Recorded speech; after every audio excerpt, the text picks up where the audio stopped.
Hello, everyone. Tonight, we will be sitting in a room that no longer feels like home. There's a lamp in the corner. It flickers, not because the bulb is dying, but because the room remembers. The air feels thick, still, like the kind of quiet that waits for you to speak first and punishes you if you do. Outside, the wind is brushing against the window. Software. Almost polite, like someone asking to come in. But inside, everything is standing still. A photo frame on the shelf catches the light. A wedding, smiles frozen in time. But look closer. Someone's missing. That's how it always starts, isn't it? Not with a scream, not with a fight, but with someone slowly being erased, sentence by sentence, smile by smile. And I wish I could tell you this story has a warm ending. I wish I could say love wins. But sometimes, the warning comes too early, and the price of being right is losing everything. So, before we go further, take a moment to like this video and subscribe, only if this kind of storytelling feels like home to you. And tell me, where are you watching from? What time is it where you are? I always wonder who's out there in the quiet, listening with me. Now, turn off the lights. Maybe turn on a fan for soft background noise, and let's begin tonight. It was a Sunday morning, bright, breezy, the kind of day that makes you think nothing bad could ever happen. We were all at my mother's house for brunch. Me, my sister, our cousins, a few family friends. The usual laughter, the clink of coffee mugs, the scent of something cinnamon rising from the kitchen. And then he walked in. Tall, dark hair, neatly styled. That expensive kind of smile. The kind that looks generous, but lands just a little too fast. He held my sister's hand like she was the most precious thing in the world, and she looked back at him like he hung the stars himself. I smiled. Of course I did. I said hello. I shook his hand. It was warm, firm, but as soon as I let go, something inside me whispered, "Watch!" It wasn't that he was rude. He wasn't. In fact, he was too polite, too smooth. Like every word he said had already been practiced in front of a mirror. He asked about my job, complimented my earrings, laughed at a joke I hadn't even finished telling. And then, he touched my sister's back, just casually. But his thumb lingered a little too long. I noticed. I always notice. Later that afternoon, I pulled my sister aside. She was glowing, floating, already planning vacations in her head. I asked her, "So, how long have you known him?" She said, "Only a few weeks, but it feels like we've known each other forever." And my stomach sank, because when love moves that fast, it doesn't always stop to check for sharp turns. The first red flag wasn't big, it never is. It was quiet, almost gentle. He started showing up at everything. Lunch with our mom. He tagged along. Movie night with the girls. Suddenly he had opinions on rom-coms. Even Sunday yoga? Yep, back row, stretching like he belonged there. At first, my sister thought it was sweet. She said, "He just wants to be close to me." She said, "It's cute, right?" I didn't say anything, not yet. But then I noticed her phone buzzing less. Our group chat started to fade. She stopped replying to memes. Didn't answer calls right away. One afternoon, I asked her if she was coming to Kelly's birthday dinner. She hesitated, then said, "He doesn't really like it when I go out without him." And there it was. I asked calmly, "Did he say that?" She bit her lip. "Not exactly, he just gets quiet when I mention it, like I'm choosing other people over him." It felt like watching someone willingly walk into a cage, and then compliment the wallpaper. I tried to stay patient, but I knew this pattern. Control wrapped in silk. Jealousy dressed as devotion. A week later, she missed brunch. She said she was tired.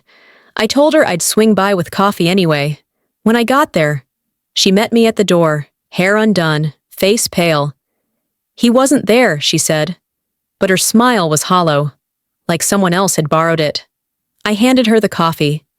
She closed the door too fast, and in that slam, I heard everything she wasn't ready to say. The message came late, 1:42 a.m. I was already half asleep when my phone buzzed on the nightstand. At first, I thought it was spam. Just a name I didn't recognize.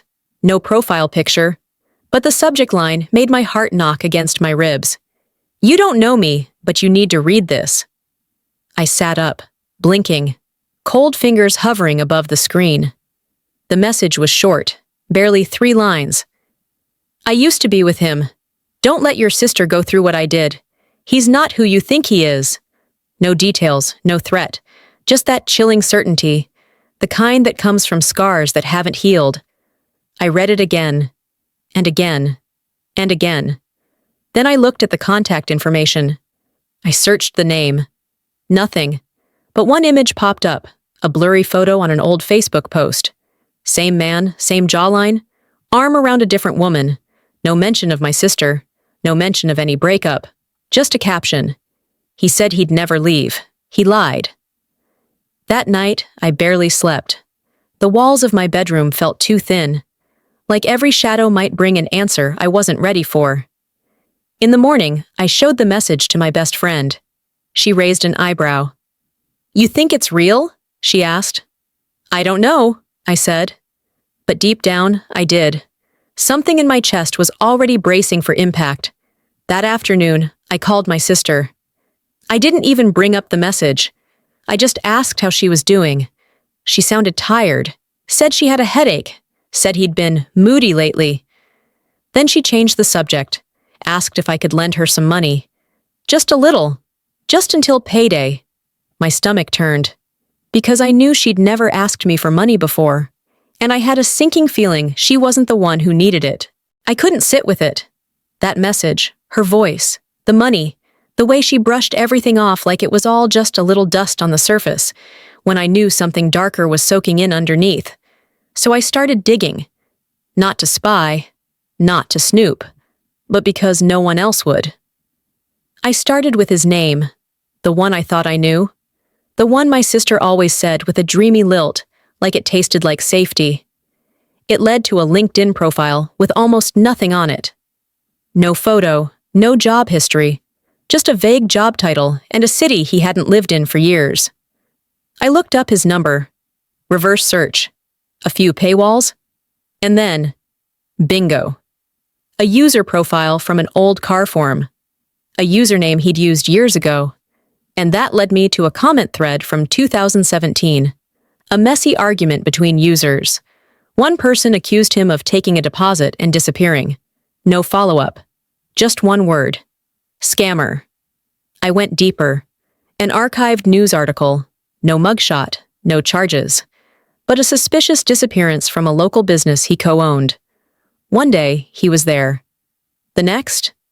Gone. No statement, no goodbye. But that wasn't all. I found an old Instagram post from a woman I didn't know. A soft, low-resolution image of a necklace, captioned, "He took everything, including this." I stared at the photo for a long time, and my gut screamed, because 2 weeks ago, my sister had posted a story, showing off that same necklace, her early anniversary gift. Now it had a shadow on it. I sat in my car, phone glowing in the dark, screenshots piling up in my gallery, each one a whisper from someone else's ruined beginning. And I knew this wasn't just about him anymore. It was about how far I was willing to go, before she would hate me for telling the truth. It happened on a Thursday. She invited me over for dinner. Her idea. Said she missed me. Said things had been a little tense lately, and she wanted to clear the air. I said yes. Because I missed her too. Because even with everything I'd uncovered, I still hoped. The kitchen smelled like garlic and basil. She wore the necklace, that necklace, and it sparkled like it didn't know it had a history. "He wasn't home," she said. "Out late. Work thing." I sat at the table, my bag beside me. Inside, the screenshots, the printed articles, the receipts. We talked about small things at first. Her new curtains, a recipe she wanted to try, the way her dog had started sleeping on the floor instead of the bed. And then, The silence between us stretched. Wide. Uncomfortable. Truth waiting at the edge. I need to show you something, I said. She looked up. Eyes soft, cautious. I pulled out the folder, slid it across the table. Her fingers hesitated, then reached. She flipped through it slowly, page after page. Her expression never changed, not even once. When she got to the end, she looked up at me and smiled. But it wasn't a kind smile. It was sharp, tired. You actually did this? She asked. I had to. No, you wanted to. You wanted to catch him in something. Because you've never liked him from day one. That's because I saw something you didn't. Her voice rose. You mean jealousy? I blinked. What? She laughed, short and bitter.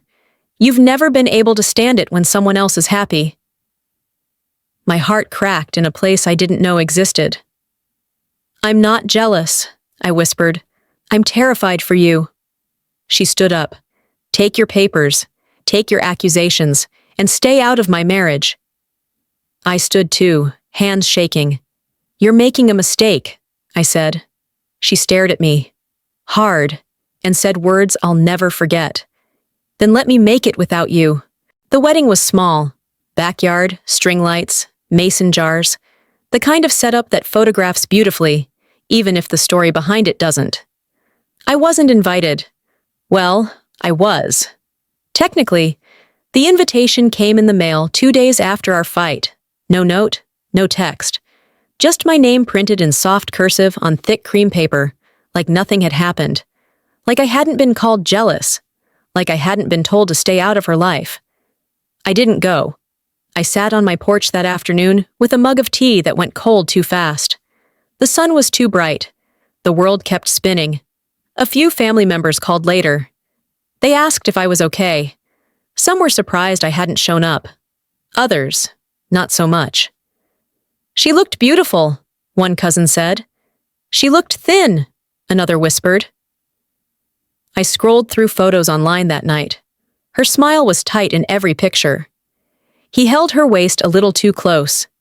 And that necklace? Still there, still sparkling like a lie. I didn't cry. I just stopped moving. For a while, everything was quiet. We didn't speak. Birthdays came and went. Holidays passed like shadows under the door. People stopped asking me about her.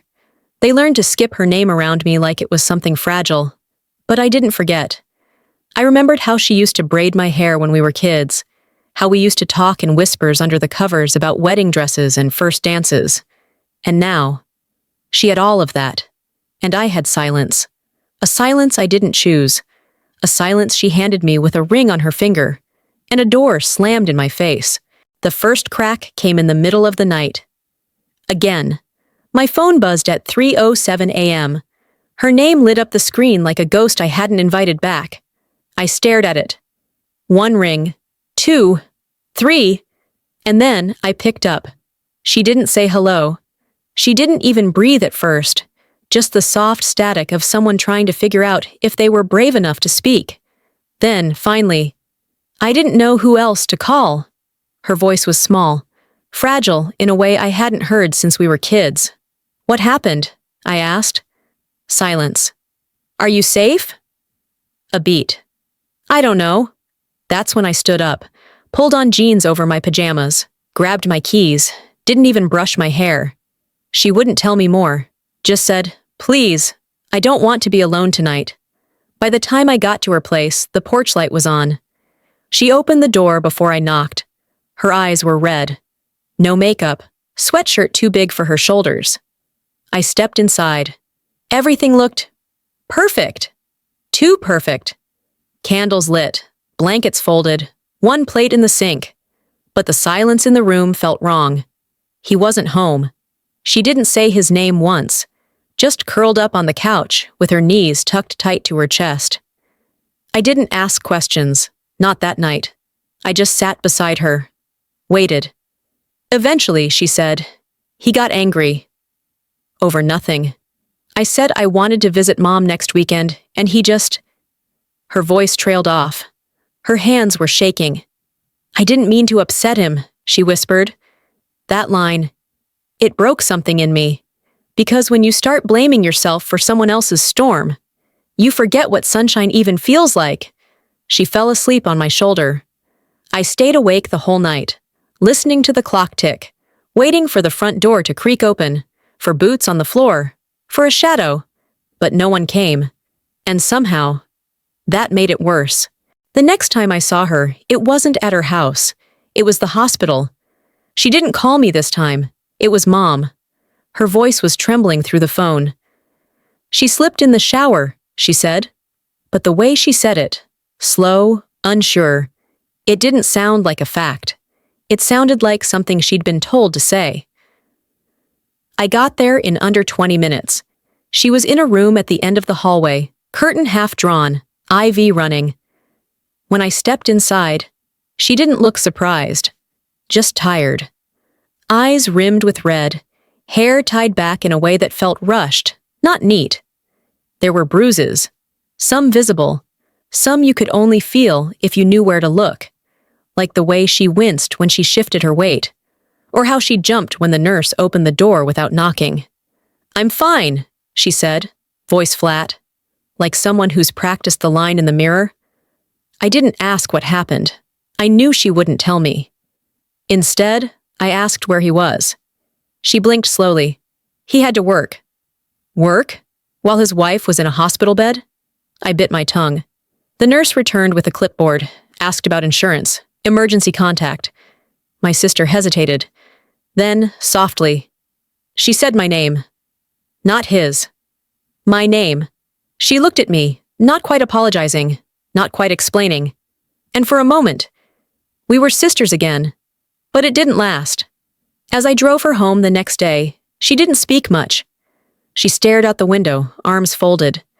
When we pulled into the driveway, he was waiting at the door, smile on his face, keys in hand, like nothing had happened. He opened the door for her, helped her inside, and she turned around, looked at me, and said, "Thank you for the ride." Just like that. Not "please stay." Not "can we talk later." Just, "Thank you for the ride." I sat in my car for 10 minutes after the door closed, hands gripping the steering wheel, breathing like I was running. And I realized she wasn't ready, not to leave, not to listen, not yet. And maybe she never would be. Weeks passed. I didn't hear from her. No calls, no texts, not even a birthday message, which she'd never missed before. She used to bake me the same lemon cake every year, even when I said I didn't like lemon. Now? Nothing. Then one afternoon, I bumped into our cousin Elise at the market. She leaned in, whispered like we were sharing war stories. "Hey, just a heads up. She's saying some stuff about you." I blinked. "What kind of stuff?" Elise hesitated. "Just that you've been trying to sabotage her marriage, that you're obsessed, that you're making things up because you're bitter." It landed in my stomach like spoiled milk, sour, heavy. I laughed, short and hollow. I was the one who sat by her hospital bed. "I know," Elise said, "but not everyone does." And just like that, I became the villain in her story. The overbearing sister, the one who couldn't let go, the one who wanted to ruin her happiness. Even our mom started acting strange, cautious, like she didn't know what to believe. "She says he's trying," Mom told me on the phone. "She says he's getting help, going to counseling." I closed my eyes. He wasn't going to counseling. He was going deeper, digging roots where he could. But I knew better than to fight a war when your soldier won't pick up the sword. I watched from the sidelines. And worse, I watched people believe her, believe him, because charming men are rarely questioned. And the ones who speak up too soon, they're labeled difficult, jealous, troublemakers.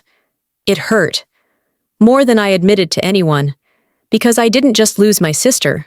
I lost the version of her that used to trust me blindly, that used to call me at midnight to cry about nothing, that used to laugh so hard at my jokes, she'd snort and then immediately apologize. That version of her was gone, rewritten by him. And now, the only one who knew the truth was the only one being told to keep quiet. It showed up on a Wednesday, no return address. Just a plain white envelope slipped into my mailbox. The kind of envelope you don't expect much from until you feel how thick it is. I almost threw it out with the flyers. Almost. But something about it felt intentional. Inside, there were printed screenshots, dozens, text messages, bank transfers, hotel bookings, photos of him, smiling, arms around other women, time-stamped, geotagged, overlapping with the exact days he told my sister he was working late. There were also receipts, jewelry purchases, gifts, even an invoice for a flight to another city, 2 tickets, neither in my sister's name. At the bottom, a single sticky note in shaky handwriting. You tried to warn her. I didn't. No name, no signature, just that. My hands were trembling. Because this wasn't gossip. This wasn't speculation. This was proof. Undeniable. Cold. Paper cut sharp. I sat on the floor, surrounded by pages. Evidence of betrayal piled like leaves in autumn. Quiet, inevitable, and far too late.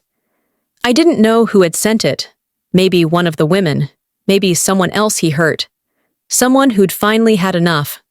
For a moment, I imagined marching over to her house, laying every page on her kitchen table, forcing her to see. But I didn't, because I already had. And she had looked me in the eye and told me to go. So instead, I made copies. Put the originals in a sealed folder, wrote her name on it, stored it in my closet. Just in case. Because whether she was ready or not, truth has a way of waiting. It doesn't knock. It doesn't scream. It just sits there until the silence finally cracks. The necklace disappeared first. I noticed it in a photo. One of those posed anniversary shots she always posted on social media. Wine glasses, candlelight. His arm around her, hand resting a little too firmly on her shoulder. But no necklace. The one she'd worn like armor. The one he claimed to have custom made. The one I recognized from someone else's memory. Gone. Then came the bank withdrawals. She didn't tell me, of course, but Mom did. Quietly, hesitantly. The way people talk when they don't want to believe the words they're saying. She asked to borrow money, Mom whispered. Just a little, said it was temporary. I knew better. That was the 3rd time in 6 months. But this time, it wasn't for a bill. It was for rent. Rent? I asked. She said he's been sorting some things out, that his account's locked, something about identity fraud. I nearly laughed. Not because it was funny, but because it was textbook. The deflection, the mystery, the blame on a faceless system. Then one night, my sister called. Her voice was tight, formal, like she was reading off a card. Have you been talking about us? She asked. I paused. Number why? He said someone's been spreading lies, that people are trying to make him look bad. I didn't answer. Because that's what liars do, isn't it? They pre-blame. They soften the ground. They point fingers before anyone can aim one at them. He's losing sleep over it, she added, voice trembling. I need things to go back to how they were. How they were? I said. She went quiet, because deep down she knew those days were never safe to begin with. Then, barely above a whisper, she said, I think he sold my ring. I didn't ask which one, because I already knew. The engagement ring, the one she used to show off with tears in her eyes, the one that meant forever. Gone, pawned, traded, erased. All for what? A week's cash? A lie? Another hotel room? She didn't cry. Not yet. But her silence said enough. And all I could do was sit on the other end of the line, holding my breath, waiting for her to say what we both knew was coming. But she didn't. She just hung up. And for the first time, I was afraid I might never hear from her again. He vanished on a Monday, just like that. No warning, no fight, no late-night shouting or final goodbye. Just gone. The coffee cup was still in the sink, his shoes by the door. But his phone, his laptop, his duffel bag, gone. My sister called me at 7:13 a.m. Her voice was breathless, panicked. I think something's wrong. I didn't ask. I just got in the car. When I arrived, she was pacing in the driveway, barefoot, hair wild, robe tied too tight. She looked smaller somehow, like someone had pulled the stuffing out of her overnight. I woke up and he wasn't here, she said, not looking at me. His wallet's gone. His phone too. He didn't leave a note. His work called asking why he didn't show up. She stopped, turned to me, eyes glassy. I think he left me. I didn't say I told you so. I didn't say finally. I didn't even nod. I just stood there. Because sometimes the truth is too loud to say out loud. Inside, things were worse. The dresser drawers had been emptied. Her jewelry box was open, half the pieces missing. The safe, unlocked. Her emergency savings envelope, gone. She sank onto the bed, buried her face in her hands. He said he loved me. I sat beside her. He said I was the only one who understood him. My throat tightened. He said he was trying. I closed my eyes. He lied, she whispered. And that was the moment. Not when he disappeared. Not when the money vanished. But when she finally said the thing that had been clawing at her chest for years. He lied. She didn't cry. Not right away. She sat there, staring at the wall like she was waiting to wake up. Like any second now, he'd walk back in with some excuse and a lazy smile. And she'd believe it. Again. But this time, the door stayed shut. No footsteps, no apology, no rescue. Just silence. And in that silence was the beginning of something. Not healing, not yet. But the quiet space where truth can finally grow. She moved in with me 2 days later. Not permanently. Just for a while, she said. Just until I figure things out. She brought 3 bags, one with clothes, one with documents, and one filled with things she couldn't quite throw away. Photos, receipts, broken earrings, keys to places that didn't belong to her anymore. I cleared the guest room, made her tea, kept the lights soft, the conversation softer. The first few nights were silent. She didn't talk much. She just floated. Sat on the porch in the early mornings, watched the wind move through the trees like it could answer questions she couldn't ask. Then, one evening, she handed me a box. Inside were letters. Dozens of them. Unsent. Unopened. She said, I wrote to myself. Every time he made me feel crazy. I didn't read them. Just held the box in my lap and let her talk. She told me about the lies, the money she never saw again, the passwords he changed, the way he'd apologize with flowers, only after watching her break. She told me about the nights he disappeared, the bruises she covered with makeup, the silence she learned to survive in. And then, she said something that stopped my breath. I blamed you because you saw him clearly, and I couldn't afford to. I looked at her. I needed him to be good, she said, because if he wasn't, then that meant I chose it. Every day, I chose the pain. Her voice cracked. I wasn't ready to carry that. And I understood, not just as a sister, but as a woman. Because sometimes it's easier to rewrite the story than to admit you handed someone the pen and let them write over your name. We started rebuilding slowly, shared meals, short walks, laughter that came in pieces, like a song we were trying to remember. But the damage? It lingered. Some days, she was angry at herself. Other days, she was angry at me. The truth, after all, doesn't come wrapped in gratitude. Forgiveness wasn't instant. Trust had to be earned all over again. But we were trying, and trying was more than we'd done in years. Some stories don't end with justice, or closure, or some big dramatic reunion where everything falls perfectly into place. Some stories end quietly, with a sister sitting on a porch, watching the sky change color, wondering who she might have been if she'd listened earlier. And another sister, inside the house, brewing tea, wondering how long it will take before that trust grows roots again. He was never found. No arrests, no court date, just silence. A trail of debt, a few broken hearts, A line of women who all thought they were the first. And maybe that's the cruelest part, that people like him get to walk away while those they leave behind are stuck picking up pieces of a life they never asked to lose.